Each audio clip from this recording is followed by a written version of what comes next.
సూర్యాపేట జిల్లాను మంచు దుప్పటి కప్పేసింది. తెల్లవారుజాము నుంచే భారీగా పొగమంచు కురుస్తుండటంతో రహదారులు కనిపించడం లేదు.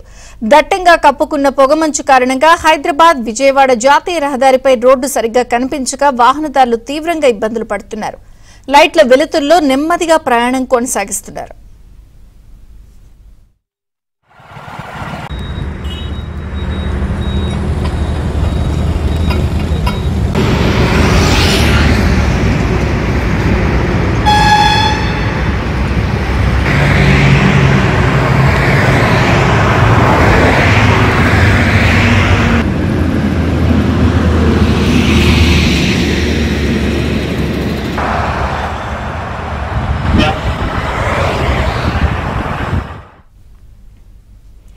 ఉదయం పూట పనులపై బయటకు వెళ్లే వారికి సైతం ఇక్కట్లు తప్పడలేదు. గత వారం రోజులుగా భారీగా పొగమంచు కురుస్తూ ఉండడంతో ప్రమాదాల నివారణకు జిల్లా పోలీసులు అప్రమత్తమయ్యారు.